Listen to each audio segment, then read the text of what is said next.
कालीजाई चिलिकार एक स्वतंत्र आकर्षण। प्रतिवर्ष लक्ष लक्ष लोक एठाकू मां को दर्शन पाई आसी थांती। मकर संक्रांति रे कालीजाई पीठरे प्रसिद्ध मकर मेला अनुष्ठित हुए। जानुआरी मासरे पड़ुथिबा मकर मेला एठाकार एकमात्र लोकप्रिय पर्व।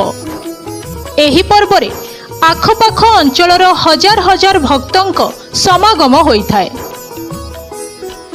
किंबदंती अनुसारे काली और जाई मांकर दुई पृथक पृथक स्वरूप। मां काली हिंदू धर्मर प्रत्यक्ष अधिष्ठात्री देवी होइथिबा बेले जाई स्थानीय अंचलर जणे साधारण झियो थिला, जिए कि कौनसी समय रे चिलिकार गभीर गंड मध्यरे विलीन होई जाइथिला।